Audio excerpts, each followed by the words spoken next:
Good morning, my Real News Midday TV family. Thank you so much for tuning in this morning, and I'm wishing for everyone a wonderful and a productive day. And in the news this morning, bully beef, man of 40 among 7 wanted by St. Andrew North Police. The St. Andrew North Police have released the names of 7 men wanted for various offenses, including murder. Among the wanted men is Curtis Lewis, 42, unemployed of 100 Red Hills Road.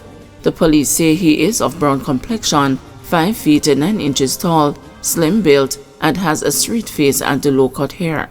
Lewis is wanted in connection with the murder of Alex Scott. Meanwhile, Demar Greenham, also called Bully Beef, is wanted in relation to the murder of Shamar Martin, also called Sugar. The police say the Red Hills Road resident is of a fair complexion, is slim-built, and has a long face. Another man, 27-year-old Kemar Graham, an electrician of Arthur Leon Drive, Golden Spring, and the Boone Hall District, St. Andrew, is wanted in relation to the murder of Dean Campbell, also called Scaly. Graham is of dark complexion, about 5 feet 10 inches tall, sports a low haircut, and has a small face. The police are also seeking Orville Denny, alias Marvin, of an Erie Castle Road, Stony Hill, St. Andrew address in connection with the murder of Jermaine Williams. Orlando Bailey, also known as a man of 40, for reportedly looking older than his age despite being in his 20s, is wanted in connection with the murder of Andre Shortman Simpson.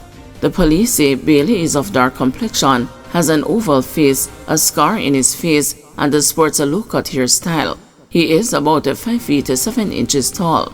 Bailey is known to frequent a Cassava Piece at Islington St. Mary. Meanwhile, O'Shane Blackwood, also called Phillips, a 22-year-old phone technician of Mannings Hill Road and the Lawrence Tavern, is wanted in relation to the murder of Shanika Richards. The police have also listed as wanted for larceny and burglary 29-year-old Karen Cardoza Mason, alias Piggy, of First Street, Bell Rock, Kingston 11. The police say Mason has an oval face, broad nose, is slim-built, and about 5 feet 8 inches tall. He is known to frequent the Whitehall Avenue, Red Hills Road, and the Meadowbrook areas. Anyone with information that can assist the police in locating these men is being asked to contact the Constant Spring Police at 876-924-1421 or Crime Stop at 311. The St. Andrew North Police Division has recorded a 20% increase in murders as at December 14. A total of 66 murders have been committed, compared with 55 for the corresponding period last year. Father speaks out after Immaculate Conception High teacher charged with having sexual intercourse with underage student. A nude photo mistakenly sent to her mother in October was how the parents of an Immaculate Conception High School student say they found out that a male teacher at the all-girls institution was allegedly sexually involved with their 14-year-old daughter. The teacher was arrested on Wednesday by investigators assigned to the Jamaica Constabulary Forces Center for the investigation of sexual offenses and child abuse. Last night, Acting Superintendent of Police Randy Sweeney, commanding officer for the St. Andrew North Division, told the news that the teacher has been charged with having sexual intercourse with a person under 16. Sweeney said, however, that the teacher's name would not be disclosed based on the nature of the investigation. The student's father, who requested anonymity to protect the identity of his child as she is underage, told the news that further investigations by him and her mother had revealed that the inappropriate relationship between his daughter and the 34-year-old teacher began when she was only 13 years old. The last message he sent to her was, "Make sure you delete everything," but she never did. She locked it away in a secret app, which we found, the father said. "We searched the phone. We found what we needed to find, all the nude videos and the pictures and the conversations," he said. Describing the teacher as a predator who groomed his daughter, the father said there were occasions when his daughter would go out with her mother and the teacher would be parked in the same area texting her. Infuriated at the uncovering of the alleged sexual relationship between his child and the teacher, the father said the matter was reported to Sissoko in November. The father said no report of the incident was made to Immaculate Conception High. In a statement on Wednesday, the Board of Management at the St. Andrew-based school said they were shocked and saddened by the teacher's arrest. We were unaware of any allegations or issues prior to this incident, and like the rest of our community, were surprised by the news, the board said.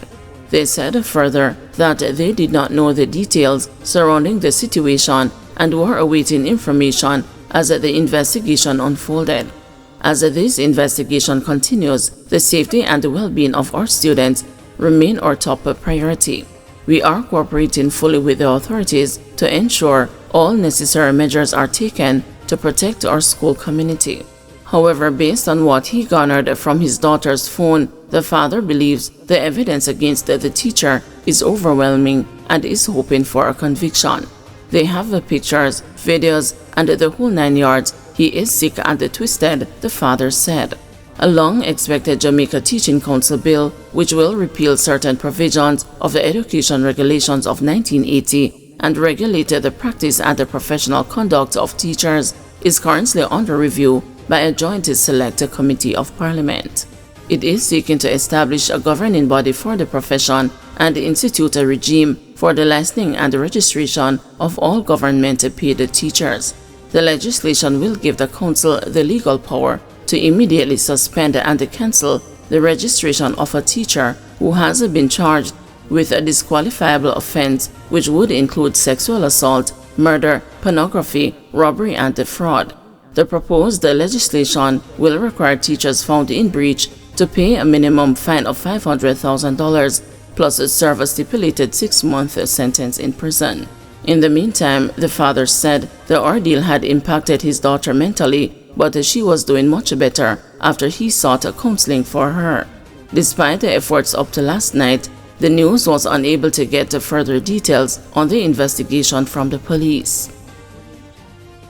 Man who maintained innocence admits murdering mother of his child at a retrial.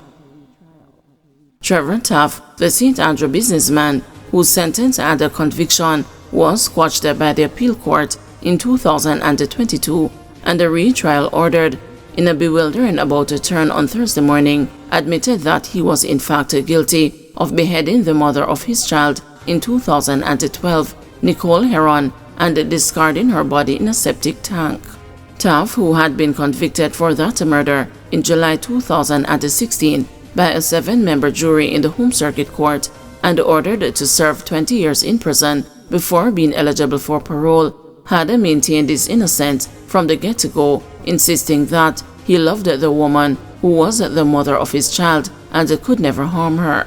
In an appeal mounted in September of 2022, Taft, through his attorneys, sought an order for his sentence to be set aside and his conviction quashed, arguing, among other things, that the trial judge had erred in not upholding a no-case submission made on his behalf and charging that the judge's summation showed a heavy bias towards the prosecution.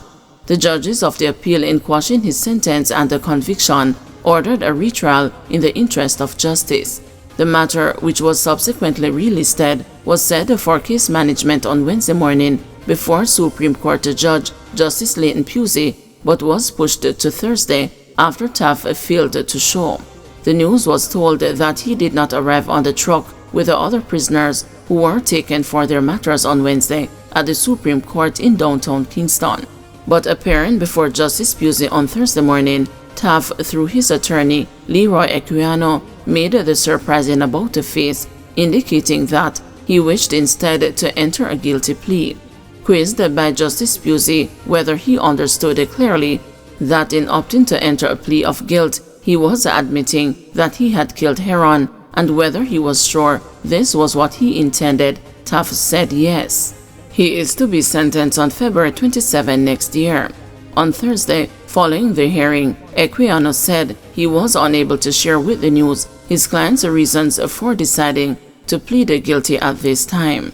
The headless remains of then 26-year-old Higler Heron was found in a septic tank at Taft's home in May 2012 with a chop wound to the vagina and multiple wounds to the neck a month after she was reported missing. Cops also retrieved the burnt remains of her clothing, a wig that she was wearing, as well as her phone and the charger from the area.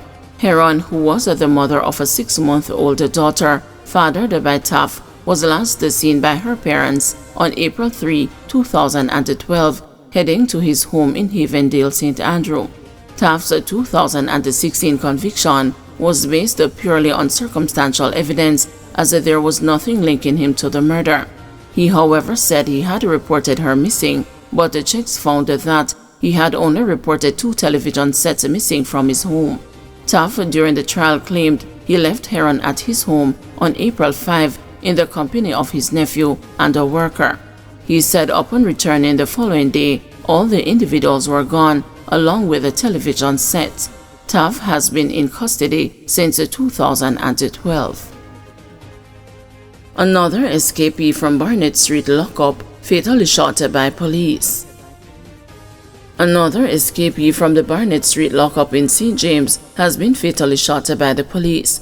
Tyrese Brown was shot dead on Thursday afternoon during a reported confrontation with the police in Trelawney.